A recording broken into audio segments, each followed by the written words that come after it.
that was wonderful. And now the next 4 presentations will be given by Alex Reis and Sonia Balgah. They will be alternating, so rather than interrupting them during their presentation, I'm going to introduce them both now. Alex will be updating us on the Canadian Interoperability Roadmap and progress on the Health Application Lightweight Protocol, and Sonia will be presenting progress on the Pan-Canadian Patient Summary and updating us on the 2025 Connectathon. So, Alex Reis is the Director of Digital Health Interoperability Products at Canada Health Infoway. He is accountable for product development and delivery and responsible for strategic development of interoperability products. He has a background in medical imaging product architecture and development and cloud-based product management. And then presenting after Alex will be Sonia. Sonia is a senior business analyst at Canada Health Infoway. She is accountable for the development of the Pan-Canadian Patient Summary specification. So her background is in nursing and business analysis. So with that, I'm very pleased to introduce Alex and Sonia for the next 4 presentations. So over to you, Alex, for the first one. Thank you, Linda. I think Sonia is going to present. Thank you, Sonia. Yes. Can I go on to the next slides? And the next one, thank you. So like many other countries, we needed to develop a roadmap as a compass to guide the convergence of all 13 provinces and territories to national standards. So Infoway developed the roadmap to support federal, provincial, and territorial commitments in advancing health data interoperability and virtual care adoption in Canada. It articulated a path for modernizing the health system through the premise of connected care to enable a healthier Canada. And in collaboration with our partners, we identified strategic objectives, priority initiatives, as well as foundational building blocks to drive interoperability. The endorsement of the roadmap by the Conference of Deputy Ministers marked a noteworthy milestone, signifying Canada's readiness to digitize, link, standardize data, and transform digital health systems nationwide. Now, let's highlight some key objectives of the roadmap. So you go next. So the objectives of the roadmap is, the first one is be patient-centric. So it provides a patient-centric model for safe, secure access to and management of the patient's health information electronic from anywhere. It unblocks health information. So a connected care infrastructure improves providers' access to patient health information from various sources at the point of care to provide appropriate and safe care. It also one of the objectives is to innovate. So we work across provinces, territories, and the medical community to innovate connected care for Canadians. So now let's describe our roadmap. So next slide. So if you've been to our website and you've looked at the Pan-Canadian Shared Roadmap, you will be able to see this image. And it starts top to bottom. I'll just describe the strategic goals. So these are the common goals that all jurisdictions are aspiring to achieve over the next, when the roadmap was created, was over the next 5 years. We're still going through the development of these initiatives. So there are near-term initiatives. So these are to achieve our collective interoperability strategic goals. So there are 4 near-term initiatives that have been identified to drive immediate progress and value towards those strategic initiatives. Now, even though these are our near-term initiatives, there might be new initiatives that are identified as we progress through these initiatives. So as those new priorities emerge or priorities shift, those new initiatives will be introduced to drive further progress of the roadmap. A good example of such new initiative is HALO, which I'll be describing in a little bit. You see at the bottom below the near-term initiatives that these are what we call the building blocks. The building blocks are a handful of components that will be activated based on requirements just because they're being activated, it doesn't mean that it doesn't imply that we must undertake a lot of work or drive a building block to completion, but rather advance the building block enough to enable the initiative to work. So the idea is, as we work through these initiatives and we identify the need to start working on one of these building blocks, we'll propose the initiation of the building block, and we'll work enough on that building block to be able to move that initiative forward. At the bottom, you see the interoperability enablement services. So these are services Infoway provides to assist jurisdictions in the adoption and rollout of the items above. More information in a bit now. Now, this diagram is what we refer to as the top-down and bottom-up approach. And the idea is really that, we do have long-term goals, and we have ways to approach or to achieve those long-term goals. So we may need to kind of work from the bottom up with the idea that we're going to be achieving those long-term goals. Now let's go a bit deeper, and let's go on to the next slide. So these are the 4 immediate priorities as described in the previous slide. So I'll just go through a little bit of each of these. So the first one is the primary care data portability. The development of the primary care data set, it is the development of the primary care data set for interoperability data exchange. So it is the primary care that will be exchanged between systems. Patient summary, so PSCA as we call it, so the Pan-Canadian Patient Summary, will allow care solutions to contribute pertinent health information into clinical repositories to improve health outcomes and reduce administrative burden. Patient access to electronic health data, so it's actually number 3, not number 2. It'll work towards enriching the information available to patients, aspiring to enable access to full longitudinal health records. So it is the longitudinal health records for that patients should have access to. And the last one is e-referral, e-consult. The Pan-Canadian specification will streamline referrals, so patients being referred to specialists, and consult, so physicians consulting specialists for their expertise between interoperable systems. Now, as discussed in the previous slide, Infoway's role is more than driving the Pan-Canadian initiatives. It is also to provide services that will enable jurisdictions to adopt specifications and work with their vendors to provide services. So let's go on to the next slide. So, so as you can see here, these are some of the in the original slide where you saw the roadmap. They were at the bottom is the services that we provide. So these are a summary of those services. So certainly procurement, innovation support. So we support the innovation of procurement processes to benefit jurisdictions and vendors alike. Resources. We will provide, we certainly lead the authoring and the creation of work products, so the product specifications and driving those initiatives. But we also contract additional resources, and we can provide these additional resources to jurisdictions to help them co-develop their specifications in partnership with us.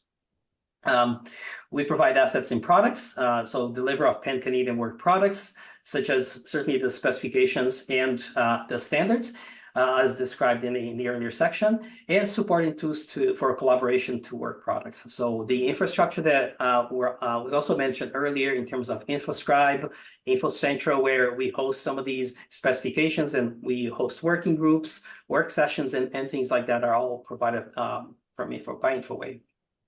We also provide subject matter expertise. As described under the resources line, we do have subject matter experts in different areas. So whether it is healthcare, interoperability, product management, whether it is business development, fire subject matter experts, architecture, and solution design. And we work with our jurisdictions to provide some of these services whenever needed. We also provide an overall vendor management and conformance.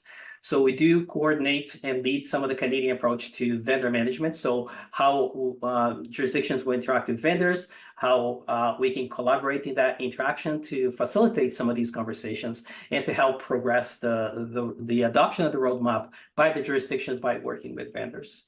And we also provide the overall conformance program where that will be used by these vendors to demonstrate that their implementation comply or adhere to conformance requirements for those specifications.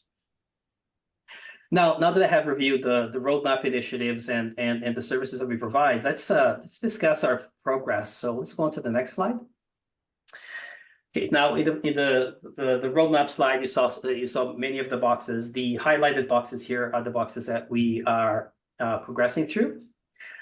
So in terms of the first one, the improving provider access to patient data and point of care, so the patient summary near-term initiative, we have made tremendous progress over the past few years, certainly over the past year with patient summary.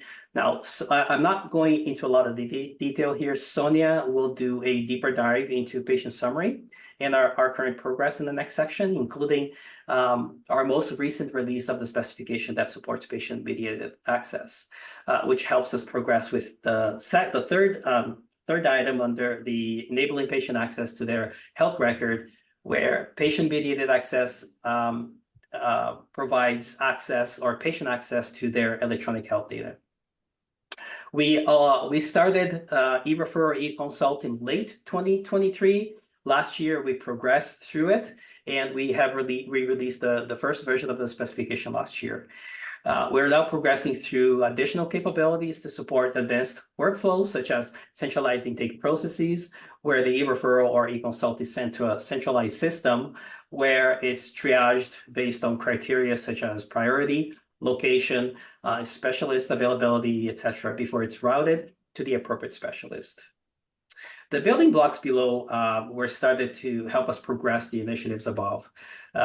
It's kind of hard to see, but building blocks 1 and 2, I think they've been referenced by the previous section, as well as the session you guys had yesterday with Kai-Hai. And these are the Pan-Canadian, block number 1 is Pan-Canadian Health Data Content Framework, and the Canadian Core Data for Interoperability. And block number 2, building block number 2, is CA Core, so the Canadian Fire data sets. So in collaboration with Kai-Hai, so we work very closely with Kai-Hai in the development of these two building blocks, because they need to work seamlessly together, because one provides the data model and the other one provides the exchange of that data model through the FHIR's standards. Building block 5 is a consistent mechanism to exchange health data internally. We internally, and well, the acronym, and you will be able to see this in the next slide, is CAFEX. It's a Canadian Fire Exchange. It allows the exchange of data using a set of constraints that we want to promote within the Pan-Canadian space.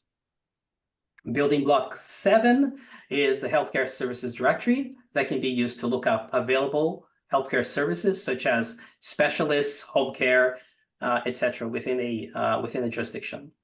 And building block 8, as I mentioned in the previous slide, is an initiative to standardize on ways that patients access their health data. Sorry, building block 9 is what I mentioned in the previous slide, where is an industry-wide conformance infrastructure which allows vendors to show their compliance with the Pan-Canadian standards and specifications. Now, the following 2 slides provide specific releases of these initiatives over the past couple of months. So I'll just quickly go through some of them. So you can see that, so all these specifications, all these different standards that are available here are available through our existing portal. So through InfoScribe, you'll be able to see these specifications, these releases, as well as what's coming next. And through InfoCentral, where we manage the working groups and we have conversations with the community, with provinces, territories, as well as vendors to progress the development of these specifications. So just recently, we released a version of the patient summary specification, it is going through what we call balloting. So this is the public review with the community, and there are multiple phases of balloting. But the goal is to have that balloting cycle, that review cycle, done by August this year. The Pan-Canadian Fire Exchange, so CAFEX, is the specification that seeks to promote fire restful exchange patterns. It's basically the specification that allows the exchange of that data. We released version 2.2 just recently. Well, sorry, we are finalizing version 2.2, but the goal is to have the release date after balloting by August 2025 this year. Pan-Canadian e-referral and e-consult is the specification for e-referral and e-consult that allows the ability, it gives the ability for a referring physician to create a referring consult, a referral or a consult and transmit that electronically. And version 1.1 was just recently released. The Pan-Canadian HALO is an initiative that we started just last year, and it's in essence, it is a web, it provides a web plugin interface or a specification on how to implement this interface so that applications can be easily integrated into point of care solutions such as an EMR. Version 1.0 was just released. We're still under an initial review of the specification. And the goal is to have the final release, not the final release, but a published release that vendors can start implementing by September this year. The Care Services Directory was also released just recently, and it's out for review as well. Next slide, please. Now, these ones are more complex, but it's also something that's quite exciting as well, at least for us. The Pan-Canadian Core Fire Profile Set, so CA Core, and the Pan-Canadian Health Data Content Framework, as well as the Pan-Canadian Core Data for Interoperability. The Pan-Canadian Health Data Content Framework and the Pan-Canadian Core Data for Interoperability are developed by CaiHi, and it describes the data model behind the healthcare data model that is to be used within Canada. It also describes the data that should be exchanged between systems, and the CA Core is that fire translation of that data model. The building block 2, which is CA Core, was just recently released. And it is out for review as well. And the building block 1, the Pan-Canadian Health Data Content Framework, and CDI were released in March, and they're currently it was a final version of that first version of the specifications or of the data model. We're also working already in the next version of these specifications, and those versions will be released as well by the September timeframe. Let's go on to the next slide. Okay, thank you. Let me just catch up here. So creating the roadmap and driving these initiatives are a great way for us to connect systems. It's a great way to connect systems and jurisdictions. However, we also need to work with the vendor community. So these programs that you see in front of you, we run them to help vendors adopt our product specifications and to work with their jurisdictional partners. Sonia will tell you a little bit more about Connectathon in a couple of slides later in the section.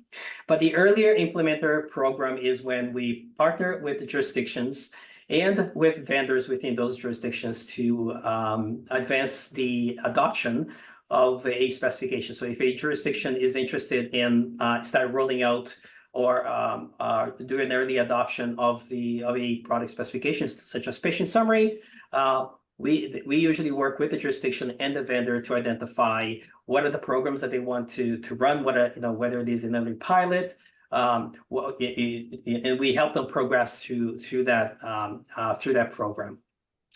The industry collaborative is a meeting across the industry where we meet with different vendors. You can see some of their logos here to really understand we want to provide insights into the work that we're doing, but certainly we also want to provide insights to federal and provincial stakeholders in support of effective implementations of the interoperability roadmap initiative. So we do work with the industry to make sure they understand the work that we're doing, and that we also want to collaborate with them on the progress of those initiatives.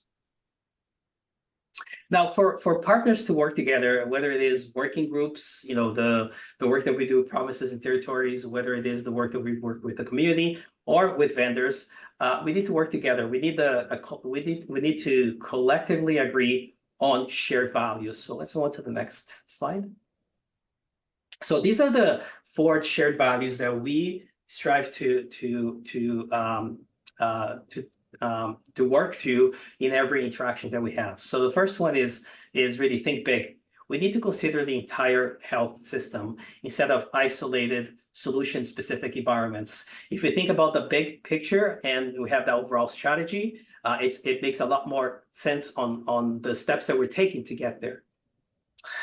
We want to ensure that we align with global standards. So let's not just work in isolation, or let's not work in isolation from other countries that have already learned by going through this.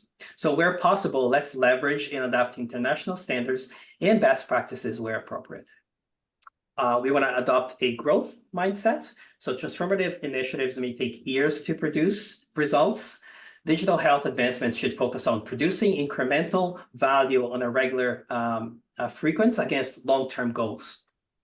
And last but not least is really embrace shared capacity. The Pan-Canadian interoperability development, it takes significant resources. We have our teams internally that do this. We work with contractors, external stakeholders, and we work with provinces and territories as well.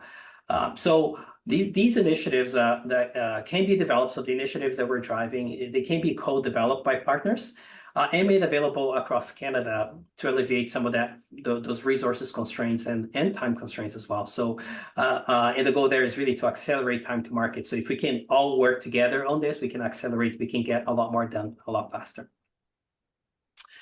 Next slide.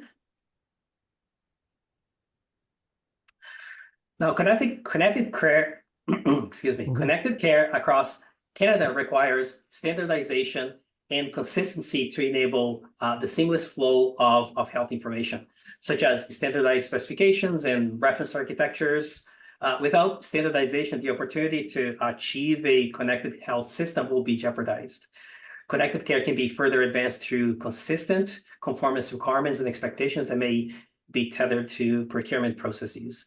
So some of the things that you see here in front of you are things that we have standardized to make sure that whenever we are approaching any new initiative, we at least have a set of guidelines of how we should achieve it. So certainly the first one being standardizing health data content. So earlier we talked about the standards that Infoway manages and supports. So it not only in terms of, we work with CAI for the Pan-Canadian Health Data Content Framework for core data for interoperability.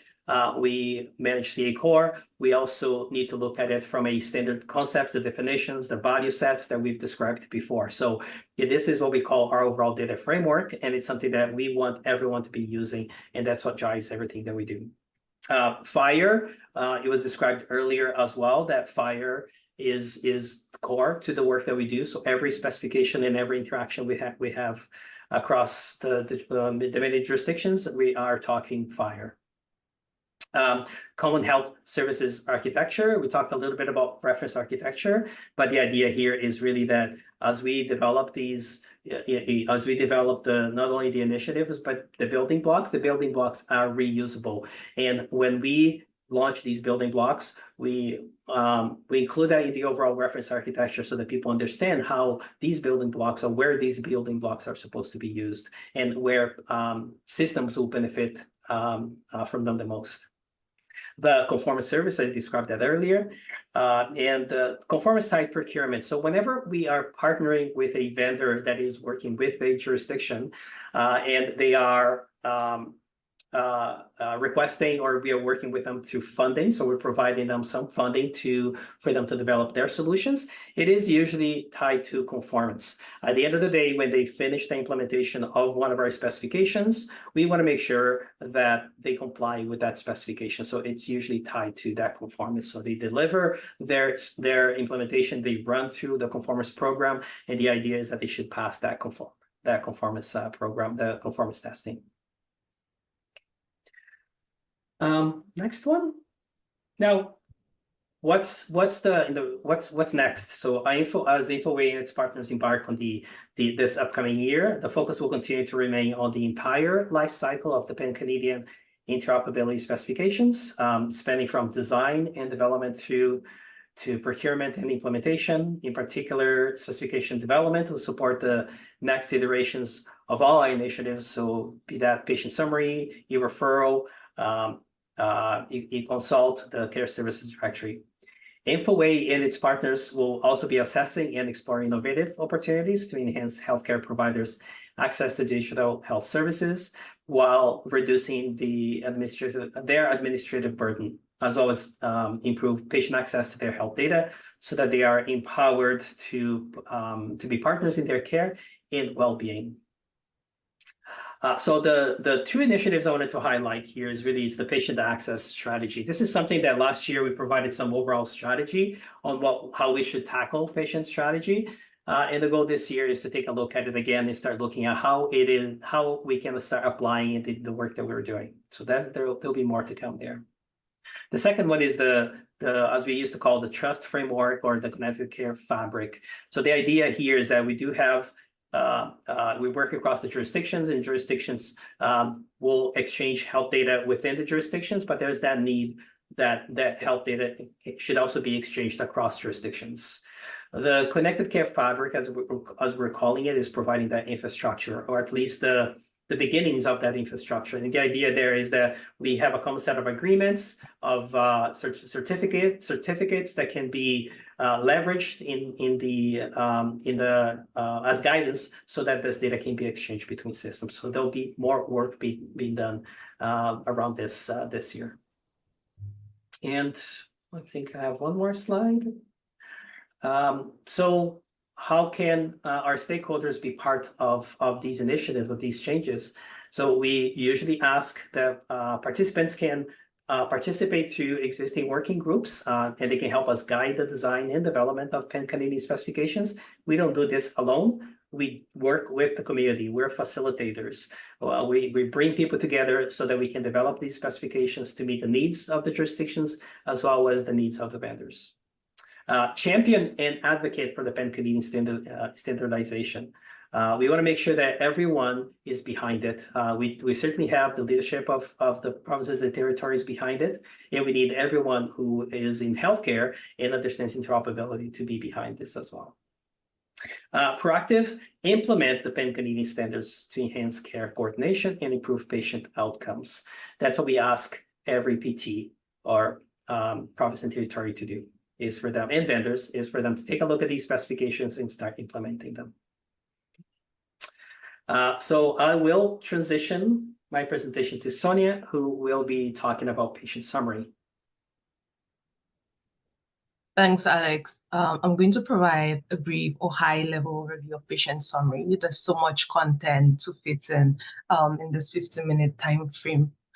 So before we begin or get into the definition of the patient summary, I'd like us to start with a scenario many of us can relate to, either firsthand or through someone we may know or care about. So imagine you're traveling abroad or within Canada, but across provinces, and you need healthcare, or perhaps you're not traveling, you're just at home, but you can't see your regular doctor. So you head to a walk-in clinic. Now, the healthcare provider seeing you doesn't know your medical history. They might order tests you had done just last week, or miss important allergies or medications. It's frustrating and it's potentially dangerous as well. But imagine if your key health information could travel with you. That could make all the difference. That's where the patient summary comes in. Internationally, it's defined as a standardized set of basic clinical data, which includes the most important or essential health information about the patient that a clinician needs to provide care. In Canada, we use the same definition. What I'd like you to remember when you think about the patient summary is that it is not an exhaustive or a full medical record, but it has essential information that matters when care is shared across regions, countries, or healthcare professionals. Now, the patient summary is designed to move with you no matter where care is needed. So it helps during unexpected visits like visits to the urgent care center, or during transitions of care, like being discharged from the hospital and needing community care, or shared care between specialists and family doctors. It just really ensures that your health story continues even when you're not at your regular clinic or you're not seeing your regular healthcare provider. That said, different parts of the healthcare ecosystem will benefit from access to patient healthcare data. For clinicians, for example, the patient summary provides quick access to key health information. This means less time is spent chasing down records. There's faster, more informed decision making. It prevents redundant tests and unnecessary procedures.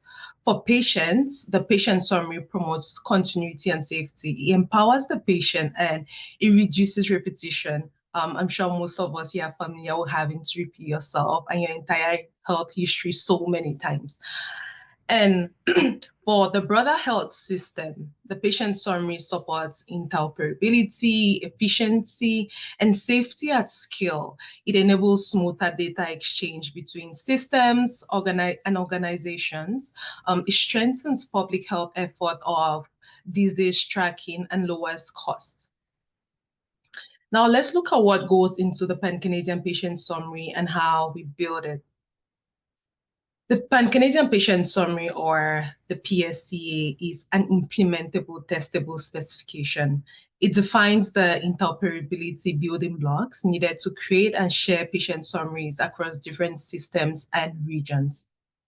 While also supporting Canadian-specific needs, the PSCA is based on global specifications like the IHE International Patient Summary, which defines the content and structure of a patient summary. It describes how to use the IPS to support multiple international use cases.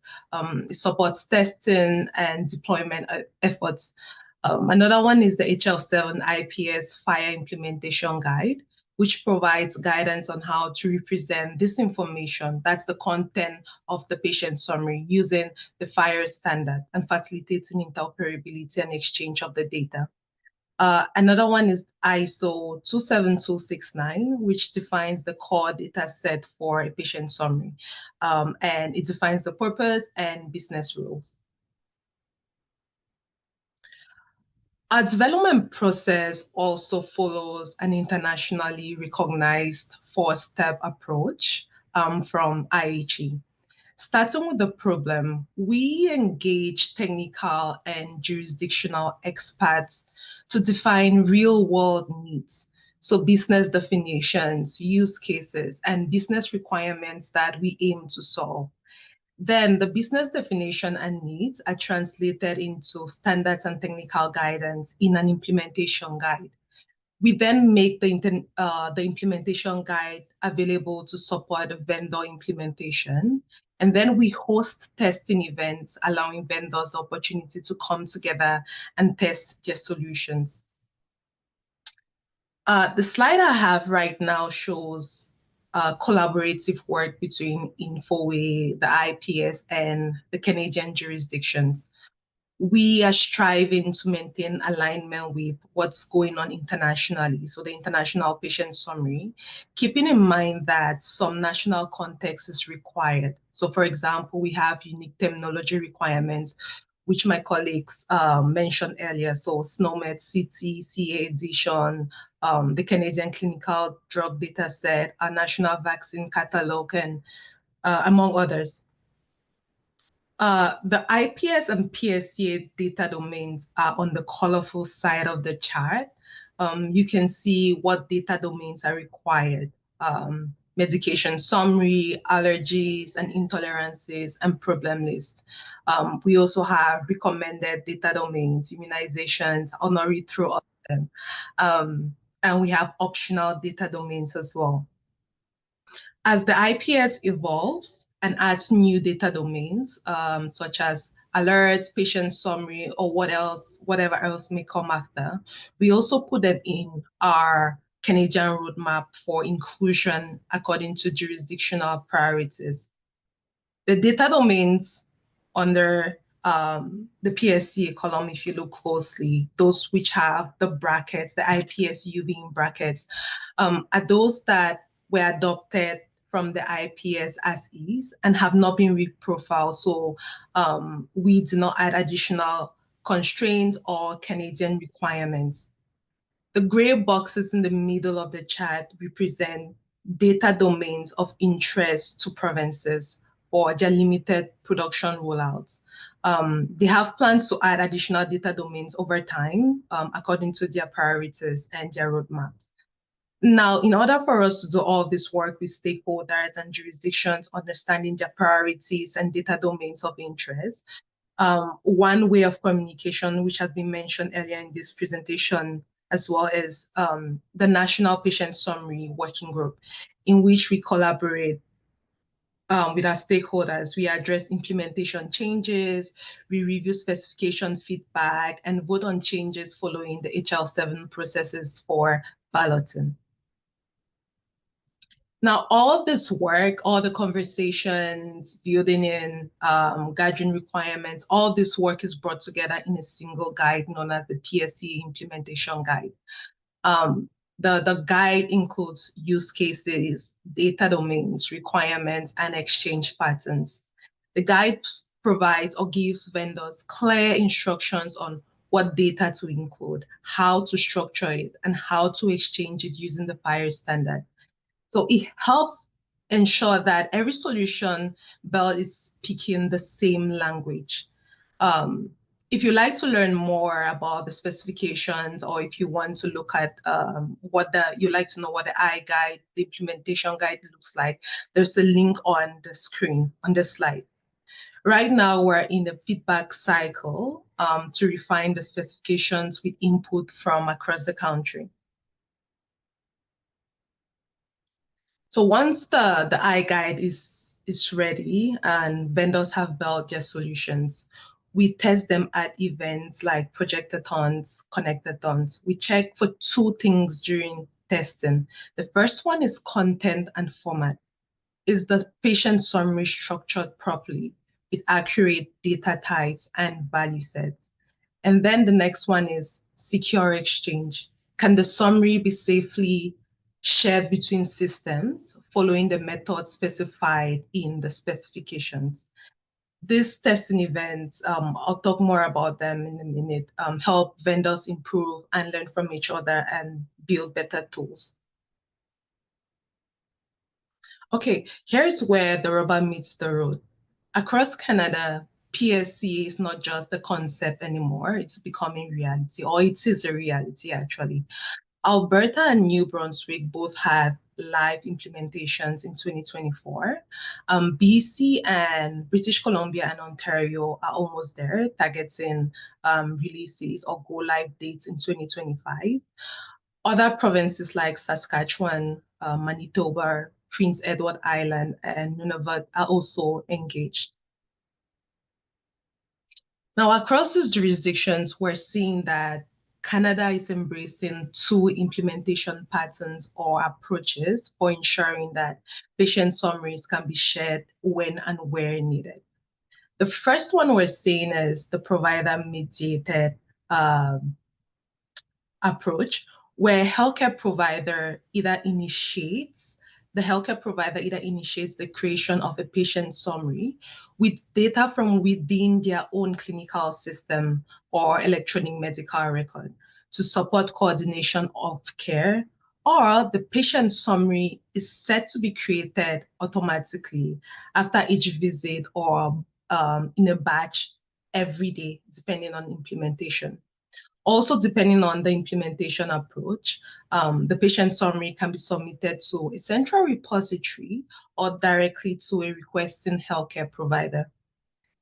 Now, this patient summary created is now available to healthcare providers either through a central data repository, or they get it directly from another healthcare provider, or it's also available to patients through a patient portal where they can download it. The second implementation pattern puts the patient in control. And this one supports the patient access initiatives that Alex spoke about earlier. This one is also gaining a lot of traction internationally as well. It's called the Patient-Mediated Access with Shareable Health Links, and it was implemented in New Brunswick in the summer of 2024. Here, patients request their summary through a portal. In this scenario, it is the My Health MB patient portal. So the slide on the screen is really snippets from what the My Health MB patient portal in New Brunswick looks like. So the patient logs in, the request for a patient summary to be created, they provide consent, and they create a PIN. Then a shared health link embedded in a QR code is generated with access to their patient summary, and it is protected by a PIN. Now the patient is able to share this QR code with a clinician during the appointment or a visit. So if they're seeing a healthcare provider for the first time, they're able to share the QR code with them. The provider scans the code, enters the PIN provided by the patient, and views the summary securely, and they are able to provide informed care. While we were having conversations around this, we also discovered that patients also create their patient summaries or request for their patient summaries, and then provide it or send it to a caregiver of theirs. So when they go to let's say an appointment, the caregiver can show the healthcare provider, or if they're unable to talk or advocate for themselves, the caregiver has access to the information. The QR code on the screen is active. You can scan it if you like to see what a patient summary looks like in New Brunswick at the moment. So you can scan and enter the PIN on the screen. That's 1, 2, 3, 4, 5, 6. And I'll keep it up for a few seconds for those who are interested in scanning. Okay. Moving on, looking ahead, our focus is on to keep building on momentum for our patient summary. So we'll continue engaging stakeholders to support adoption and impact. We're also exploring new use cases using technologies like AI. We're also collaborating with vendors. Collaborating with them remains a priority to drive innovation. And finally, we'll continue to strengthen global partnership to share insights and advance international efforts. That is it on patient summary. I'll hand it over to Alex. Thanks, Sonia. So HALO, or Health Application Lightweight Protocol. Can we go on to the next slide? So our, is that the one? Oh, okay, thank you. So our conversation across the jurisdictions and partners showed the health providers working digital silos. Their applications are not well connected to the resources or processes health providers need to deliver care. This results in administrative burden, leading to inefficiency, sometimes burnout, and human resources challenges. So we hear that there might be patients falling through the cracks due to poorly designed manual processes. So a major barrier preventing improvements to digital health environment is the multiple non-standard EMRs out there with few connected care options. So Infoway, with a few jurisdictions, has been working on a way to address this challenge. You can click next. So Infoway proposed a standardized plugin framework that would enable healthcare web applications to plug into community point-of-care applications more easily, so such as an EMR. This framework is called HALO, the Health Application Lightweight Protocol, and it is a standardized framework that enables approved smart apps or applications to seamless plug and play into any authorized clinical applications such as an EMR. Now, HALO will enable EMRs to launch different approved applications, such as an e-referral or an app that enables viewing data about a patient from a jurisdictional system, patient summaries, for example. Apps should not require multiple sign-ins, and it should reduce data entry required by physicians by passing along the selected patient and provide context to that patient. So, move on to the next slide. So the key values behind HALO are, certainly there's value for clinicians, for provinces, we call PTIs, and vendors. So from a clinician perspective, it reduces administrative burden by improving access to jurisdictional assets. From a PT perspective, it increases adoption and use of jurisdictional digital health services, and by increasing the capacity to deploy additional services with very little effort on the point of care vendor side. And from a vendor perspective, it increases service offerings by providing a simplified integration approach with jurisdictional assets and digital health services. Now, all of this ultimately improves patient care. Now, let's transition to what's HALO. Click next. Next one. So unlike traditional approaches where the point of care application requires tight integration with external repositories and APIs, this approach works at the visual interactive level, or the browser window, the web browser, where the web application or these apps do the majority of the work integrating with external services on behalf of the EMR, of the point of care application, or the EMR user.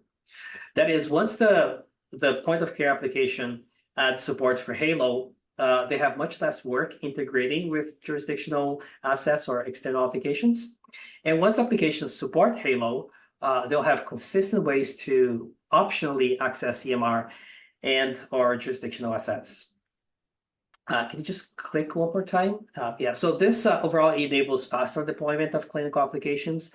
It promotes the use of existing standards, and it reduces integration complexities.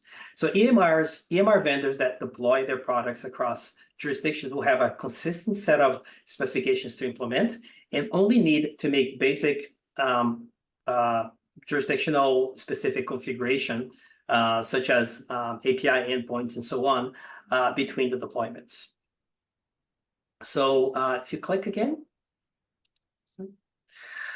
So back to that question, what is HALO? HALO combines a number of established specifications to simplify interoperability across the pan-Canadian space for vendors. So the idea is that it doesn't reinvent the wheel. We're just taking existing standards and providing guidance on how to implement those standards so that systems are much more interoperable within the pan-Canadian space. It defines a pan-Canadian framework for standardizing and expanding smart app launch. So Smart on Fire is an existing standard that many web applications use to integrate with healthcare systems. We're just providing additional guidance on how you can use Smart on Fire, not only to do this work to integrate with EMR, but also how to integrate when the EMR may not have support for Fire, as many EMRs don't today. So it provides a deployable framework for vendors who are Smart on Fire ready, as I just described, and a bridge for those who are still working towards that Smart on Fire implementation by introducing what we call the Smart on Fire Accelerator, SOFA. You'll see in the next few slides, we're just describing it as a SOFA. Now, let's describe some of those major components of HALO. So the first one is certainly, if you can just click one more time. First one is the app catalog. So if you think of the App Store or the Google Store, where you can go and find applications that you can download to your system and use it, the app catalog has the same idea. It is the difference here is that it is at least for the first implementation of Halo, it is a jurisdictional wide app catalog that provides access to approved. And it's important to say the approved healthcare application. So it's not just any Smart on Fire application that's going to make it into the app catalog. The jurisdiction will have a veto or an administrative step to review those applications before they get into the app catalog. So next one. We provide guidance on authentication and authorization on how to use the identity provider and authorization services. It provides, it manages authorization and token. It provides authorization and token management, and it builds up this trust model between the applications. So next one. We provide guidance on what the smart apps should be doing. So certainly provide, the smart apps provide specialized capabilities such as an e-referral application or a patient summary application. And these smart apps are able to, because of the framework, they're able to access EMR data if it's able to access EMR data as well as jurisdictional data. And next one. Supporting services. So we do provide supporting services, or the specification provides guidance on these supporting services to facilitate fire and non-fire access to jurisdictional assets. So from the application, from the smart app perspective, there's no difference. There might be some difference from the EMR perspective on how to interact with how to interact with the Halo framework, depending on whether they support fire or if they don't support fire today. And the last one is the point of care application, so such as EMR. The EMR will just build these accessible links to external apps, and I'll describe this in a little bit. It has the ability to launch the apps and exchange fire data with the smart app. Go on to the next one, because what I just described is a very abstract view of what Halo is all about. So let's take a look at a few mock-ups few mock-up screens to so you can see how these different boxes interact with each other. So first one is, let's say you are a healthcare provider, a physician, and you want to create a referral for a patient you're about to see. So you log into your electronic medical record applications or your EMR. You can click on the next one. The EMR will show, and you can search for a patient, patient Alex, for example. You search for the patient. Now the patient is in your dashboard, and you can see this button on the bottom hand side, and you can click on that button. So Halo. So go on to the next. Click next. So now Halo is showing the list of applications that are available for this EMR to use. So this, again, your healthcare provider, you are going to be creating an electronic referral. So if you click again, it's going to select e-referral. When you click on that referral, you can see that the e-referral application showed up on the right hand side. This could be inline inside of the EMR, or it could be as a separate window that pops up with the e-referral application with the existing patient in context already. So you can see that now that you have this e-referral application, you can complete the actual referral. You can attach relevant documents such as whether it is lab results or imaging or any diagnostic report, and then you can click send to complete that e-referral form. So you can click send again. Sorry, you can click again. So after you click send, you get a confirmation that your e-referral has been transmitted, and the confirmation results, depending on how the application implements it, will be available in the patient record. And then from there on, you can just close the app. So it's a very easy, from a web interface perspective, it's very easy to integrate, and it provides the capabilities that are required for the physician to actually create that e-referral. And you can click again.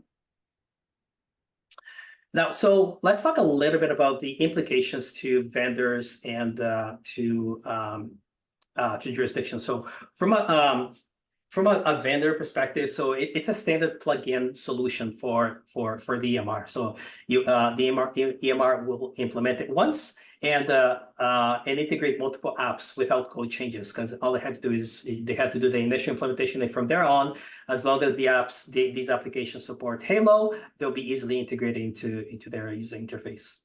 Now, vendors can create extensions such as a patient summary or any referral app that can be easily integrated into that point of care application or EMR. From a province or territory perspective, it's quicker to deploy the solutions. So if you think of the patient summary, vendors or jurisdictions working with vendors to create the patient summary solutions. Now, all they need to do is ensure that they create a Halo app, and then now any EMR that wants to be part of that ecosystem can integrate patient summary. And patient summary now is available across the jurisdiction. It also allows the same app to be used by different point of care applications or vendors within the jurisdiction or across jurisdictions. So once a vendor implements the Halo app, it can now provide that solution or that app or their overall solution to many jurisdictions with very little change between the jurisdictions. Now, I explained the different components of Halo earlier, and we went through a mock-up of what this could look like. Now, let's kind of link these two pieces together. So if you could go on to the next slide. I think I have to go one more and then one more. So you saw earlier in the presentation, I had the components, and then you saw the user interface. So you can see that number one there on the right-hand side is the EMR. So that's the EMR is displaying the patient dashboard overall. And then number two is the app catalog. This is the list of applications that are available to be integrated. And once you click on one of these applications, the application will, the app will do the authentication, because now it's accessing data, external data. So it needs to do an extra step to authenticate that user and to be authorized to access data from the EMR as well as from the jurisdictional asset.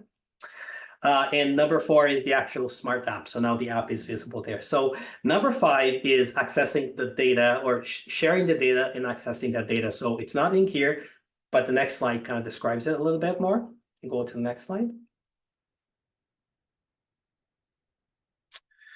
Okay, so this is more complicated.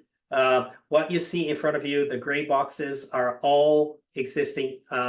These are components, but you can see that there are existing standards that are being used here. And the idea is Halo, in this flow, Halo added the application or the jurisdiction now has made this application available in its app catalog. So you can see the blue item is part of Halo. And the flow is quite simple. I just described it before, right? So the point of care application launches, it accesses the app catalog, it discovers what apps are available, and it selects the e-referral application. The application launches, it tries to access the backend file server where the data is, and it's challenged to so that the user has to be authenticated and authorized to access that data. It does the identity provider, so it's step 4. And then once it has the authorization to access the backend data, it'll go to the file server, request that data, and it'll then access also its line of business services to combine the data or provide that user interface with all the data that's required by the end user. So this is what you see here is something that we have been working with British Columbia, and it is something that they're currently piloting within British Columbia in a very selected environment. And the idea here is they're doing this for patient summary. So they have a Halo patient summary application already that mimics this scenario. Now, if you go on to the next slide, this is I'm not going to go through this, but this is a different scenario for those EMRs that currently do not have a Fire server, so they do not support Fire per se. So it does look more complicated. There are a lot more boxes, but we just reorder the boxes. And this is where the Smart on Fire Accelerator will be used. And it's a way to provide the same capabilities to the jurisdiction. From the application perspective, there are no differences. They are still accessing it. There's no extra work for them to do. But from an EMR perspective, they do have some additional work that they need to do. And I think if you go on to the next slide. So at the end of the day, Halo, as I talked about, it is a web interface. It works at the interactive level. But as Sonia described earlier, Halo is based on, or a lot of the specifications that we define are based on what are the use cases that this particular specification is trying to solve. These are the 4 use cases that Halo today is trying to solve. First one is the ability to view available applications. The second one is the ability to launch an external application and pass the existing context to the existing patient that's selected. The third one is I want to be able to share data that I have in my system with this application. And the fourth one is the application now has modified data and I want to receive the updated data in my EMR system. And that was my last slide. So I think now we're going to be, if we have time, we have 15 minutes to open up and try to answer questions that have not been answered yet to anyone, all the sessions that you have seen so far. Absolutely. Thank you very much, Alex and Sonia. I will take over the screen sharing if I may.